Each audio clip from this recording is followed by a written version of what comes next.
राधे राधे साथियों, आइए जानते हैं वैशाख महीना में कौन कौन भगवान का पूजा करना चाहिए, क्या क्या दान करना चाहिए। वैशाख महीने में स्नान दान करने का महत्व बताया गया है। ग्रंथों में कहा गया है कि इस पवित्र में किए गए स्नान दान व्रत उपवास और पूजा से मिलने वाला पुण्य कभी खत्म नहीं होता है।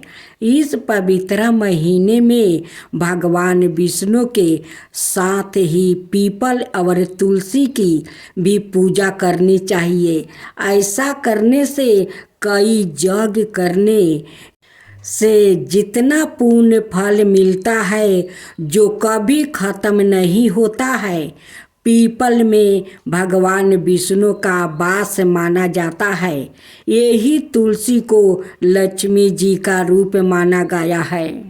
वैशाख महीने में भगवान विष्णु के अवतारों की विशेष पूजा करने की भी परंपरा है। इस पवित्र महीना में भगवान के परशुराम, नरसिंह और बुद्ध अवतार की पूजा की जाती है। वैशाख महीने के शुक्ल पक्ष में भगवान विष्णु को प्रसन्न करने के लिए व्रत उपवास किया जाता है। साथियों, इस पवित्र महीने में पीपल की पूजा सुबह जल्दी करने का विधान है। साथ ही सुबह और शाम दोनों समय तुलसी की पूजा की जाती है और दीप लगाया जाता है। पीपल पूजा वैशाख महीने के शुक्ल पक्ष की एकादशी पर पीपल की पूजा का भी खास महत्व है। इस दिन सुबह जल्दी उठकर पानी में गंगा जल, कच्चा दूध और तिल मिलाकर पीपल को चढ़ाना चाहिए। ऐसे करने से भगवान विष्णु की कृपा मिलती है और पीड़ितों भी दीर्पित हो जाते हैं। तुलसी पूजा दूध और पानी से भगवान शालिग्राम का अभिषेक करें और पूजन समग्र चढ़ाए। अभिषेक किए जल में से थोड़ा सा खुद पिए और बाकी तुलसी में चढ़ा दे।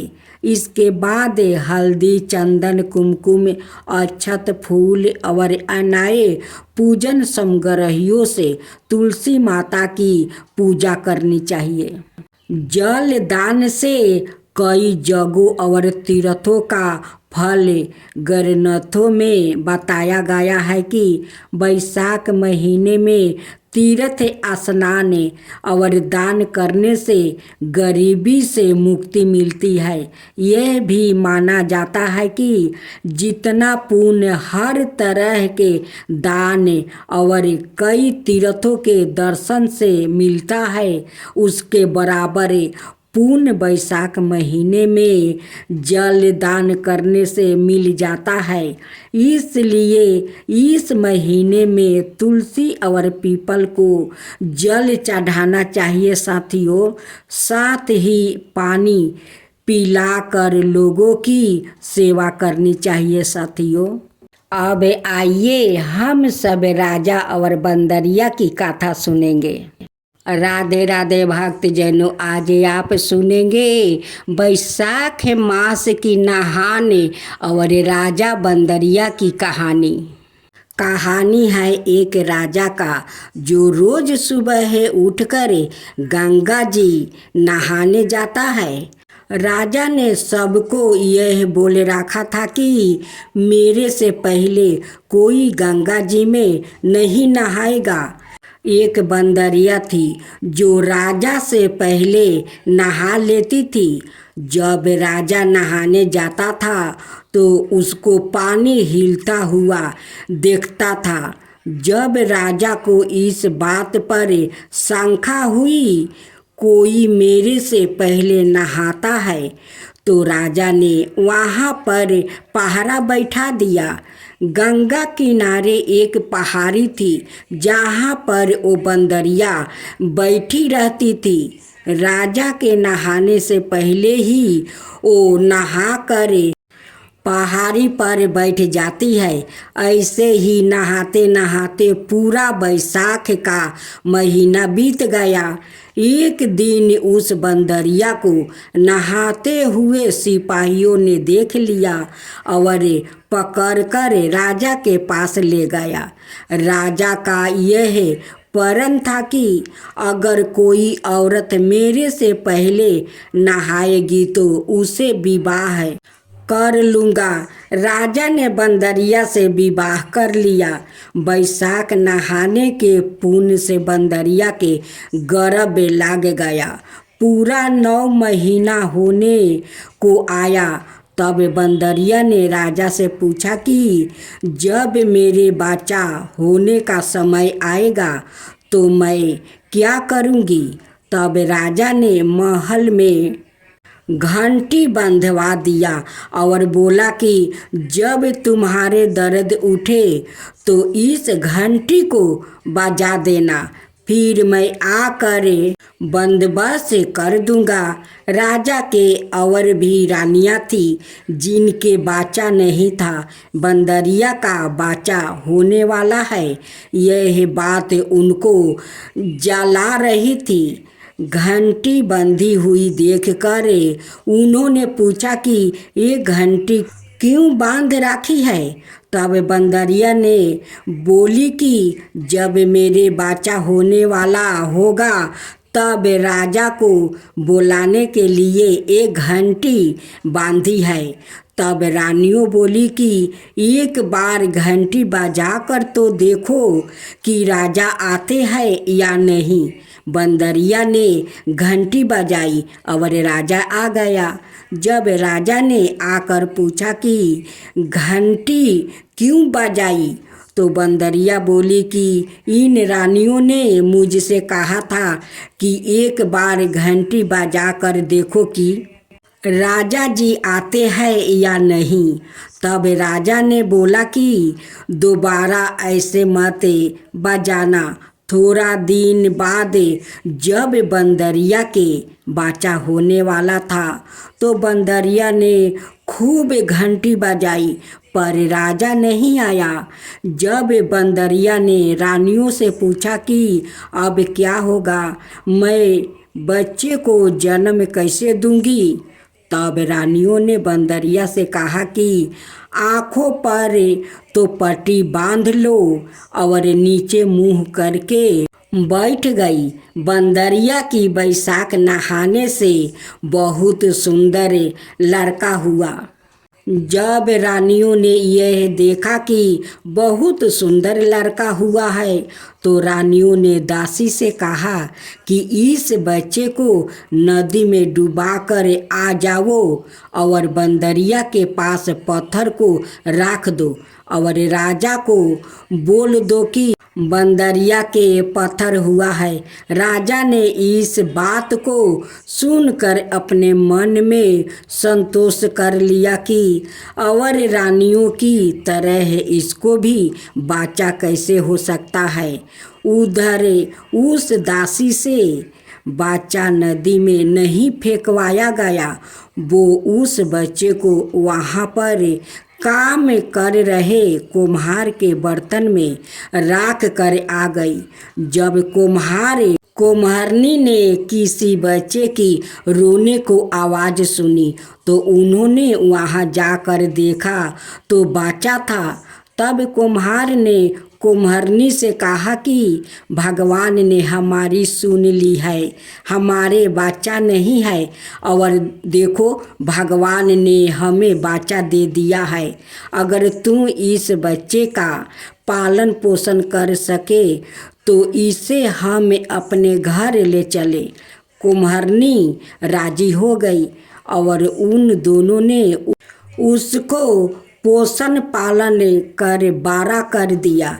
लड़के को इस बात को पता चल चुका था कि वो बंदरिया के पेट से जन्म लिया था और रानियों ने उसको मारने के लिए दासी को दे दिया था। एक दिन वो लड़का कुम्हार का बनाए हुए हाथी घोड़ा को ले जाकर कुएं पर बैठ गया, जहाँ पर दासियों पानी भरने आती थी। उनको देखकर वो लड़का बोला कि मेरे हाथी घोड़ा पानी पी लो। तब दासियों उसकी बात सुनकर हंसने लगी और बोली कि कभी मिट्टी के हाथी घोड़ा भी पानी पीते हैं क्या? तब वो लड़का बोला कि कभी बंदरिया के भी पत्थर होते हैं क्या? यह बात दासियों ने रानियों से जाकर कह दिया।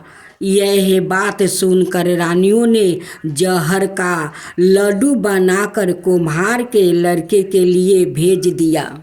भगवान की कृपा से जहर के लड्डू गुंदे का लड्डू बन गया। दूसरे दिन रानियों ने देखा कि वो लड़का मारा नहीं है। तब रानियों ने राजा से जिद करके कुम्हार को उस बस्ती से निकलवा दिया। कुम्हार जंगल में रहने लग गया। गण गौर का महीना आ गया।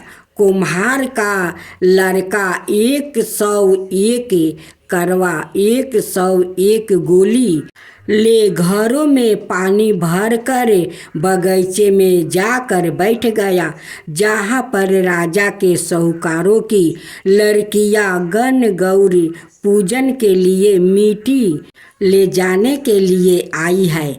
वहाँ पर पहले तो उन्होंने खूब खेला कूदा। जब उनको प्यास लगी तो वो उस लड़के के पास पानी पीने के लिए आई। तब वो लड़का बोला कि मेरे पास गोली है, उसको तुम खाती जाओ और मेरे चारों तरफ फिरती जाओ, तब तुमको पानी पियाऊंगा। इस बात से उनमें से कई लड़कियां पहले तो राजी नहीं हुई, पर प्यास मिटाने के लिए मान गई। फिर वो लड़का अपने सामने आग जलाकर बैठ गया और उनको गोली खिलाता गया, अपने चारों तरफ चक्कर लगवाता गया। ऐसे करने से सब लड़कियों के गर्भ रह गया। जब यह बात उन लड़कियों के माता पिता को पता चली तो उन्होंने लड़कियों से पूछा कि ऐसा कैसे हुआ। उन्होंने सारी बात बता दिया तो उनके माता पिता उस कुम्हार के पास गई और बोले, तुम्हारे लड़के ने हमारी लड़कियों से फेरा लेकर शादी कर लिया है, तो वो बोलो कि इन लड़कियों को अब तुम अपने पास रखो। तो कुम्हार बोला कि इतनी सारी लड़कियों का मैं कैसे पालन पोषण करूँगा। तब उनके माता पिता ने उन लड़कियों को बहुत धन दौलत देकर विदा कर दिया। थोड़ा दिन बाद कुम्हार के घर 101 पोता पोती हो गया। कुम्हार बोला कि हम पूरी नगरी को जिमाएंगे। तब सब लोग कुम्हार के जिमाने के लिए आ गया। राजा और रानियां सब आए, केवल बंदरिया को छोड़कर सब आए। जब लड़के ने यह देखा कि बंदरिया नहीं आई है तो उसने राजा के पास जाकर बंदरिया को लाने के लिए न्योता भेजवा दिया। बंदरिया आई, उसको सोने की चौकी सभा में बैठा दिया गया और लड़की ने अपनी बहुओं को बता दिया कि यह मेरी जन्म की माता है। तो सारी बहुओं ने उनको सोने के सिक्के देती गई और उसके पैर छूती गई। बंदरिया के पोते पोती को गोदी में देती गई और बंदरिया से आशीर्वाद लेती गई। राजा को यह बात समझ में नहीं आई कि ये लड़का बंदरिया की इतनी खातिरदारी क्यों कर रहा है। रानियों के यह बात समझ में आ गई, यह बंदरिया का लड़का है। राजा ने सबसे बोला कि मेरा तो अपमान हो गया है, मैं यहाँ से जा रहा हूँ। तब लड़के ने राजा को रोका और बोला कि आप क्यों जा रहे हो। तो राजा ने लड़के से पूछा कि तुम बंदरिया की इतनी खातिरदारी क्यों कर रहा है। तो लड़के ने राजा को सारी बात बता दिया कि ये मेरी जन्मदाता माता है, जो दासी उस लड़के को नदी में बहाने के लिए ले गई थी, वहाँ पर ही बैठी थी। वो दासी भी राजा को सारी बात बता दिया। तो राजा ने सब रानियों को जेल में डलवा दिया और बंदरिया सारी बहुओं, पोता पोतियों और अपने लड़के को पूरे गाजे बाजे के साथ अपने महल में ले गया। सबको अलग अलग महल बनवा दिया और लड़का राज करने लगा। राजा ने कुम्हार से कहा कि आप दोनों भी मेरे साथ चलो, लेकिन कुम्हार राजी नहीं हुआ। फिर राजा ने कुम्हार को बहुत सारा धन दौलत दे दिया। तब सभी लोग बोलते हैं कि बैसाख महीने में नहाने से बहुत पुण्य मिलता है। बैसाख महीना में हम सभी को गंगा नहाना चाहिए, दान पुण्य करना चाहिए। जैसे बंदरिया बैसाख नहाई, राजा को राज मिला, उसी तरह आपको भी भगवान सुख संपत्ति दे।